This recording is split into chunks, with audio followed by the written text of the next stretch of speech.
Good morning साथियों।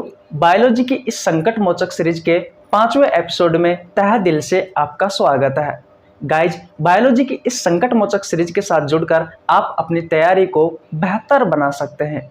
Guys, video को शुरू से लेकर के एंड तक देखना। सेशन में बहुत मजा आने वाला है। बिल्कुल आसान भाषा में समझाने वाला हूँ। प्रत्येक क्वेश्चन का 2 बार रिवीजन भी करवाने वाला हूँ। दोस्तों, आपको सेशन में बहुत ज़्यादा मजा आने वाला है। तो चलिए दोस्तों, देरी किस बात की, आज की क्लास स्टार्ट करते हैं। Guys, question number 1। दोस्तों, ये क्वेश्चन आपसे एसएससी की एग्जाम में पूछा गया है। आपके एग्जाम के पॉइंट ऑफ व्यू से बहुत ही ज्यादा इंपॉर्टेंट है, स्टार लगा लेना। गाइज, क्वेश्चन नंबर 1 क्या कहता है? क्वेश्चन नंबर 1 कहता है कि विटामिन डी की कमी से होने वाले रोग रिकेटस में शरीर का कौन सा अंग प्रभावित होता है? गाइज, आपके ऑप्शंस है। ऑप्शन नंबर ए अस्थि, ऑप्शन नंबर बी है गाइज उपास्थि, ऑप्शन नंबर सी है किडनी, ऑप्शन नंबर डी है फेफड़े। गाइज, अगर आपको इनमें से किसी क्वेश्चन का आंसर आता है तो आप कमेंट बॉक्स में बता सकते हो। फिलहाल दोस्तों, मैं बता दूं, आपका जो राइट आंसर होगा वो होगा गाइज ऑप्शन नंबर ए अस्थि। दोस्तों, हम विटामिन डी के बारे में कुछ महत्वपूर्ण तथ्य जानते हैं जिससे आपको ये क्वेश्चन बहुत अच्छे से समझ में आने वाला है। गाइज, हम शुरुआत करते हैं विटामिन डी की। गाइज, सबसे पहले हम जानेंगे कि भैया विटामिन डी का रासायनिक नाम क्या है। विटामिन डी का रासायनिक नाम। गाइज, ये आपसे एग्जाम में क्वेश्चन भी पूछा गया है कि भैया विटामिन डी का जो रासायनिक नाम है दोस्तों वो है कैल्सीफेरोल। कैल्सीफेरोल स्टार है दोस्तों, स्टार है, नोट कर लेना। इसके अलावा दोस्तों और आपसे विटामिन डी से संबंधित और क्या क्वेश्चन पूछा जा सकता है? दोस्तों, पूछा जा सकता है कि विटामिन डी की खोज किसने की थी? दोस्तों, विटामिन डी की खोज की थी दोस्तों हॉपकिंस ने। हॉपकिंस ने और दोस्तों एडवर्ड मेलनेबे ने। बात क्लियर है? कोई आपसे क्वेश्चन पूछे गाइज कि भैया विटामिन डी की खोज किसने की थी, तो भैया विटामिन डी की खोज की थी हॉपकिंस और एडवर्ड मेलनेबे ने। बात क्लियर है? अब बात करते हैं दोस्तों इसके स्रोत के बारे में कि भैया विटामिन डी के स्रोत क्या क्या है। तो भैया विटामिन डी के स्रोत है दोस्तों अंडा। अंडा के अलावा दोस्तों गेहूं। गेहूं भी अच्छा स्रोत है दोस्तों विटामिन डी का। इसके अलावा दोस्तों दूध, दूध से बनने वाले पदार्थ, दूध से बनने वाले पदार्थ। इसके अलावा देखा जाए दोस्तों मछली का लीवर, मछली का लीवर और दोस्तों सूर्य का प्रकाश। आपकी एग्जाम के पॉइंट ऑफ व्यू से दोस्तों 2 स्रोत महत्वपूर्ण है। एक है दोस्तों मछली का लीवर और एक है सूर्य का प्रकाश। अंडरलाइन कर देता हूं, एक ये वाला और एक ये वाला, स्टार लगा लेना और साथ ही साथ में नोट कर लेना। दोस्तों, विटामिन डी को हार्मोन विटामिन भी कहते हैं। विटामिन डी को हार्मोन विटामिन भी कहते हैं। Hormone vitamin.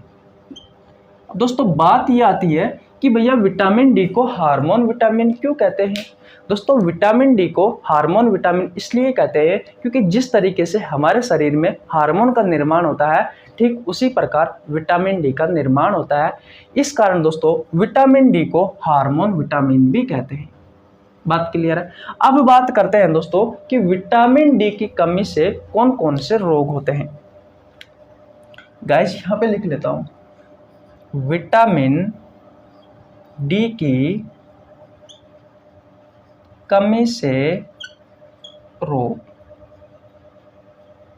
गाइज, पहला रोग है रिकेटस, जो कि आपसे क्वेश्चन में पूछा है। दोस्तों, रिकेटस रोग का संबंध किससे है? तो भैया इसका संबंध है अस्थि से, यानी कि हड्डियों से। बात क्लियर है? पहली बात क्लियर। दूसरी बात दोस्तों, ये जो रोग है ये भैया बच्चों में होता है, जो छोटे बच्चे होते हैं दोस्तों उनमें होता है। इस रोग में क्या क्या होता है दोस्तों, जो अस्थि होती है ये भैया अस्थि कमजोर होती है, और कमजोर के साथ दोस्तों मुड़ाव आ जाता है अस्थियों में, यानी कि घुमाव आ जाता है। बात क्लियर है। इसके अलावा दोस्तों जो छोटे बच्चों का जो कपाल होता है वो दोस्तों इस रोग में कमजोर होता है। जैसा कि मैंने आपको पहले बताया कि रिकेटस रोग का संबंध दोस्तों बच्चों से है। इसके अलावा दोस्तों बात की जाए तो भैया इस रोग में जो छोटे बच्चे होते हैं दोस्तों उनके जो दांत है, यहां लिख देता हूं, जो दांत है वो दोस्तों दांत लेट आते हैं,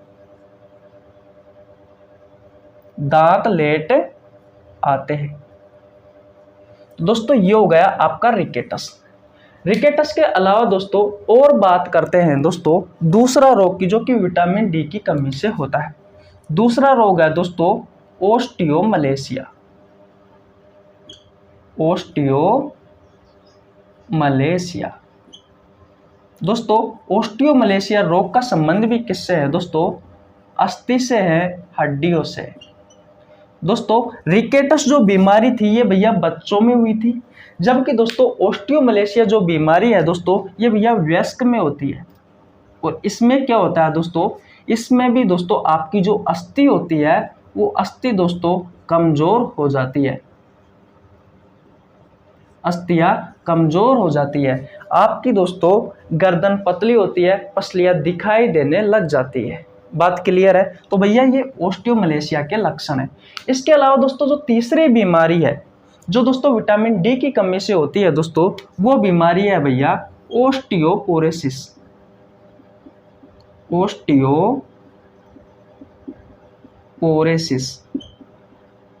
दोस्तों इस बीमारी में क्या होता है भैया, इस बीमारी में क्या होता है, इस बीमारी में दोस्तों आपकी अस्थियों में छिद्र हो जाते हैं, आपकी हड्डियों में छिद्र हो जाते हैं। आशा करता हूं दोस्तों ये क्वेश्चन आपको बहुत अच्छे से समझ में आ गया होगा। स्क्रीनशॉट नहीं लिया है दोस्तों तो स्क्रीनशॉट ले लीजिए, एक बार और मैं समझा देता हूं। देखिए भैया हम बात कर रहे थे विटामिन डी के बारे में। दोस्तों विटामिन डी का जो रासायनिक नाम होता है दोस्तों वो होता है कैल्सीफेरॉल। दोस्तों विटामिन डी की खोज की थी हॉपकिंस ने और दोस्तों एडवर्ड मेलनेवे ने। बात क्लियर है। दोस्तों अगर मैं इसके स्रोतों की बात करूं तो भैया इसका स्रोत होता है जैसे कि अंडा, गेहूं, दूध, दूध से बनने वाले पदार्थ, मछली का लीवर और दोस्तों सूर्य का प्रकाश। ये दोस्तों बहुत अच्छे स्रोत होते हैं विटामिन डी के। बात क्लियर है। इसके अलावा दोस्तों हमने देखा कि भैया विटामिन डी को दोस्तों हार्मोन विटामिन भी कहा जाता है। क्यों कहा जाता है, क्योंकि दोस्तों जिस तरीके से हार्मोन का निर्माण हमारे शरीर में होता है ठीक उसी प्रकार दोस्तों विटामिन डी का निर्माण भी हमारे शरीर में होता है। दोस्तों विटामिन डी की कमी से मुख्यतः 3 बीमारियां होती है। एक होती है दोस्तों रिकेटस, ये बीमारी बच्चों में होती है। इसमें क्या होता है, अस्थि कमजोर होती है और दोस्तों अस्थि घूमने लग जाती है, अस्थियों में मुड़ाव पैदा हो जाता है। इनका जो कपाल होता है दोस्तों ये वाला पार्ट, कपाल जिसे आप क्रेनियम कहते हो, ये दोस्तों कमजोर होता है। इन बच्चों में दोस्तों दांत लेट उग आते हैं या लेट उगते हैं, मैं कह सकता हूं। ये भैया रिकेटस बीमारी थी। आपसे क्वेश्चन में यही पूछा है कि विटामिन डी की कमी से होने वाले रोग रिकेटस में शरीर का कौन सा अंग प्रभावित होता है, और दोस्तों ये क्वेश्चन आपसे पूछा था एसएससी में। बात क्लियर है। दूसरी बात की जाए दोस्तों तो इसकी दूसरी कमी से दोस्तों विटामिन डी की कमी से दूसरा रोग होता है ओस्टियोमलेशिया। इसका संबंध भी दोस्तों अस्थियों से है, लेकिन ये बीमारी दोस्तों वयस्क में होती है। इसमें क्या होता है, हमारी अस्थि कमजोर हो जाती है। तीसरी बीमारी है दोस्तों ओस्टियोपोरोसिस। ओस्टियोपोरोसिस में क्या होता है, हमारी हड्डियों में छिद्र हो जाता है। तो दोस्तों आशा करता हूं ये क्वेश्चन आपको बहुत अच्छे से समझ में आ गया होगा। अगर आपको हमारी ये सीरीज अच्छी लगी हो तो दोस्तों सीरीज में जुड़ने के लिए आपको कुछ नहीं करना पड़ता, कोई पैसा नहीं है, कुछ नहीं है, बिल्कुल फ्री ऑफ कॉस्ट। आपको क्या करना पड़ेगा, हमारे चैनल को सब्सक्राइब करना पड़ेगा और बेल आइकन को प्रेस करना पड़ेगा, जिससे आपके पास हमारी वीडियो का नोटिफिकेशन टाइम टू टाइम पहुंच सके। तो दोस्तों अब चलते हैं अगले क्वेश्चन की ओर।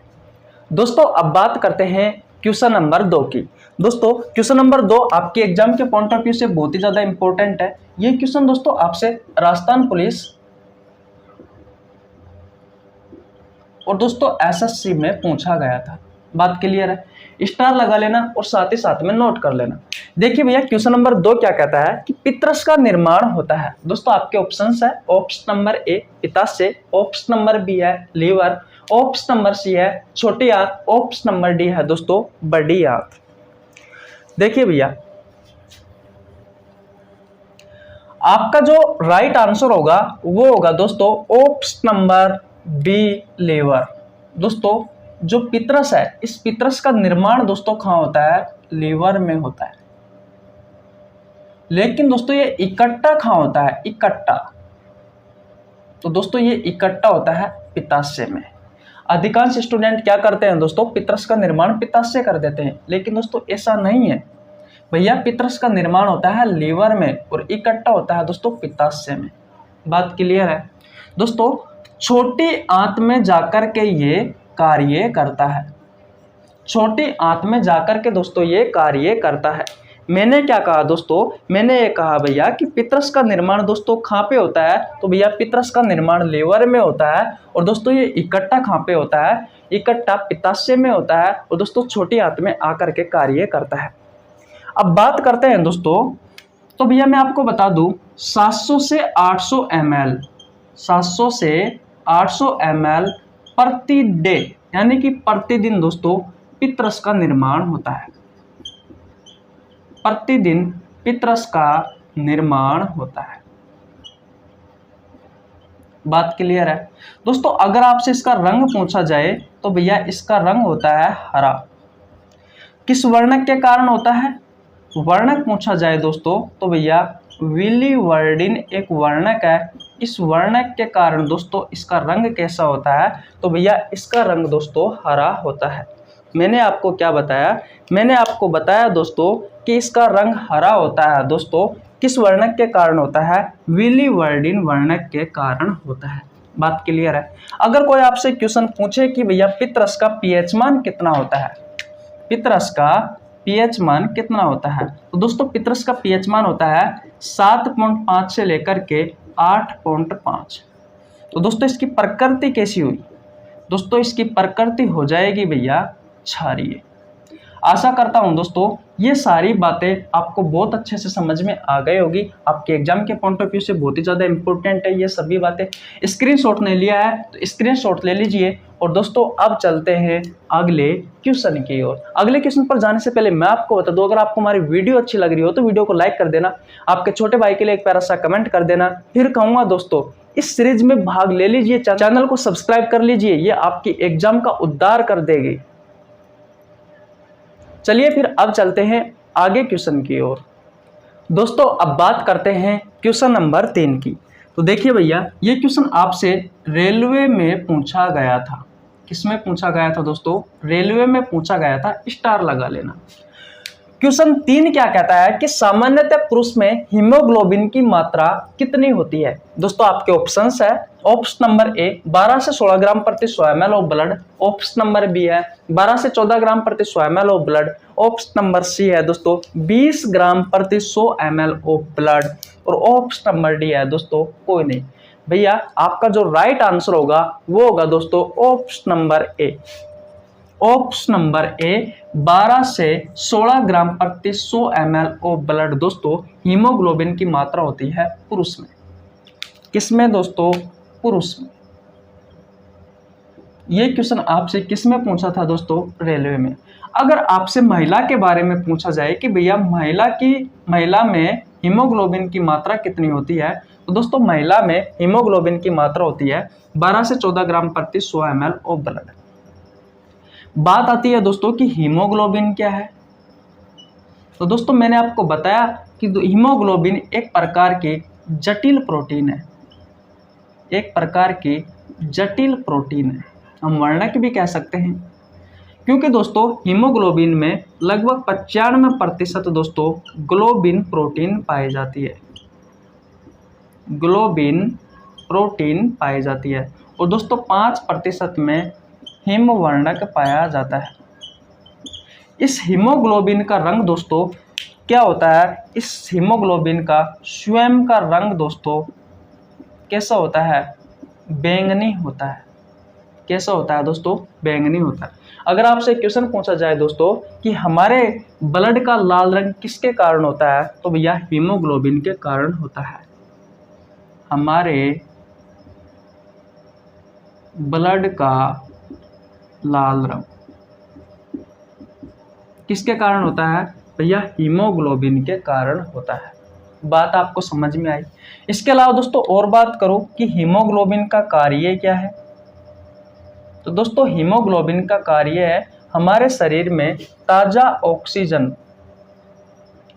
ऑक्सीजन का परिवहन करना, ताज़ा ऑक्सीजन का परिवहन करना। आशा करता हूं दोस्तों ये सारी बातें आपके एग्जाम के पॉइंट ऑफ व्यू से इंपॉर्टेंट है, जो आपको बहुत अच्छे से समझ में आ गई होगी।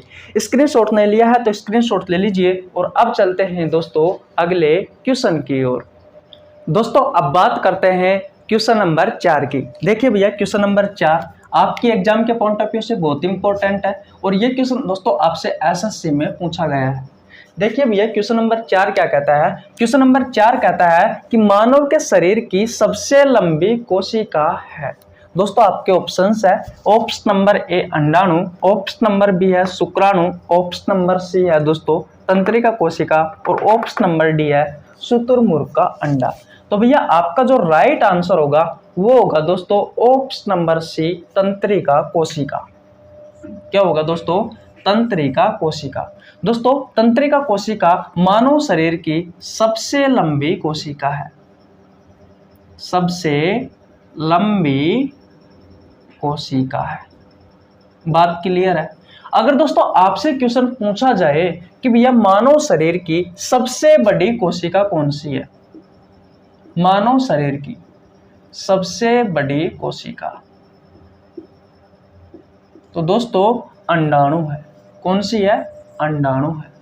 अगर दोस्तों आपसे क्वेश्चन पूछा जाए कि मानव शरीर की सबसे छोटी कोशिका कौन सी है, मानव शरीर की सबसे छोटी कोशिका कौन सी है, तो भैया शुक्राणु है।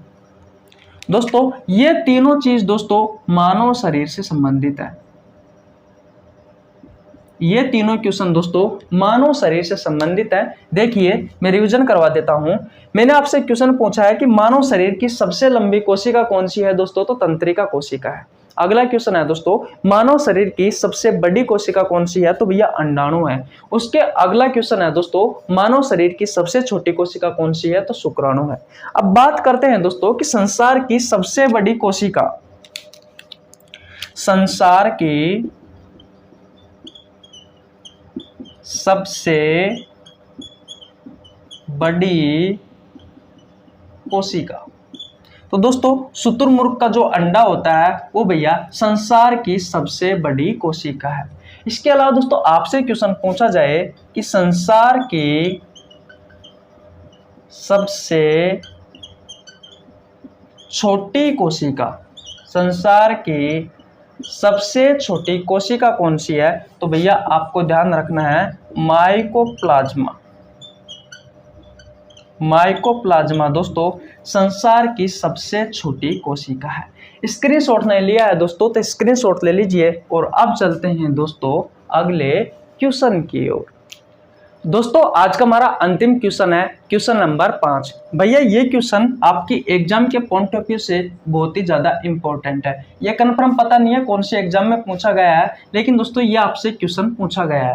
देखिए क्वेश्चन नंबर 5 कहता है कि कपाल का पत्थर किस अस्थि को कहा जाता है। दोस्तों आपके ऑप्शंस है, ऑप्शन नंबर ए स्पेनोइड को, ऑप्शन नंबर बी इथमोइड को, ऑप्शन नंबर सी टेम्पोरल को, ऑप्शन नंबर डी पेराइटल को। देखिए दोस्तों आपका जो राइट आंसर होगा वो होगा दोस्तों ऑप्शन नंबर ए स्पेनोइड को। दोस्तों हम कपाल की बात करते हैं, कपाल की। दोस्तों कपाल में 8 अस्थि होती है। कितनी अस्थि होती है दोस्तों, 8 अस्थि होती है। नंबर 1 पर बात करो दोस्तों तो फ्रंटल, नंबर 2 पर बात करो दोस्तों ओसिपिटल, और दोस्तों नंबर 3 पर बात करो दोस्तों तो भैया स्पेनोइड ले लीजिए, नंबर 4 पर दोस्तों इथमोइड ले लीजिए, नंबर 5 पर भैया टेम्पोरल ले लीजिए और नंबर 6 पर दोस्तों पेराइटल ले लीजिए। भैया आप कंफ्यूज हो, मैंने कहा कि कपाल में 8 अस्थियां होती है लेकिन यहाँ तो टोटल 6 ही हुई है। देखिए भैया, जो फ्रंटल होता है इस अस्थि की संख्या 1 होती है। कितनी होती है दोस्तों? इस अस्थि की संख्या 1 होती है। ये वाली अस्थि दोस्तों फ्रंटल होती है। उसके बाद में बात करते हैं ओसिपिटल की, तो भैया इसकी संख्या भी 1 होती है। ये दोस्तों हमारे जस्ट पीछे की तरफ होती है। बात क्लियर है? इसके अलावा दोस्तों बात करें टेम्पोरल की, तो दोस्तों टेम्पोरल जो हमारे कान के पास एक ये वाली अस्थि और एक ये वाली अस्थि, भैया इनकी संख्या कितनी होती है? इनकी संख्या 2 होती है। पेराइटल की बात करो दोस्तों, ये वाली अस्थि, एक ये वाली अस्थि और एक ये वाली अस्थि, इनकी संख्या भी दोस्तों कितनी होती है? तो भैया इनकी संख्या भी 2 होती है। उसके बाद में दोस्तों स्पेनोइड की बात करूं तो इसकी संख्या भी 1 होती है। ये दोस्तों हमारे यहाँ पर इस वाले एरिया में स्थित होती है, स्पेनोइड और इथमोइड, और इसकी संख्या भी दोस्तों 1 होती है। अब आप देख लीजिए टोटल दोस्तों कितनी हो गई? टोटल भैया 8 अस्थि हो गई। देखो, फ्रंटल 1, ओसिपिटल 1, 2, 2 2 4, 2 6 7 और 1 8। अब क्वेश्चन पर आते हैं। क्वेश्चन क्या कहता है कि कपाल का पत्थर किस अस्थि को कहा जाता है? तो भैया कपाल का पत्थर कहा जाता है स्पेनोइड को। क्यों कहा जाता है? क्योंकि दोस्तों स्पेनोइड एक ऐसी अस्थि है जो अन्य 7 अस्थियों से जुड़ी हुई होती है। यानी कि कपाल में स्पेनोइड के अलावा जो अन्य 7 अस्थियां हैं उनसे दोस्तों स्पेनोइड जुड़ी हुई होती है। इस कारण दोस्तों इसे कपाल का पत्थर कहा जाता है। दोस्तों इस स्पेनोइड का आकार कैसा होता है? तो भैया इसका आकार तितली के समान होता है। किसके समान होता है? तितली के समान होता है। बात क्लियर है? अगर आपसे कोई क्वेश्चन पूछे कि भैया इथमोइड का आकार कैसा होता है, तो भैया इसका आकार प्लेट के समान होता है। किसके समान होता है? प्लेट के समान होता है। आशा करता हूं दोस्तों ये क्वेश्चन आपको समझ में आ गया होगा। स्क्रीनशॉट नहीं लिया है तो स्क्रीनशॉट ले लीजिए। मैं आपसे फिर कहूंगा, अगर आपको हमारी इस सीरीज में ज्वाइन होना है तो आपको कुछ नहीं करना, 1 रुपए की भी आवश्यकता नहीं है। बस आपको चैनल को सब्सक्राइब करना है, बेल आइकन को प्रेस करना है, जिससे आपके पास हमारे वीडियो का नोटिफिकेशन टाइम टू टाइम पहुंच सके। तो दोस्तों कैसी लगी आपको वीडियो? अगर वीडियो अच्छी लगी हो तो वीडियो को लाइक कर देना, आपके छोटे भाई के लिए एक प्यारा सा कमेंट कर देना, चैनल पर नए आए हो तो चैनल को फिर कह रहा हूँ वापस सब्सक्राइब कर लेना। मिलते हैं दोस्तों किसी नेक्स्ट वीडियो में, तब तक के लिए जय हिंद, जय भारत।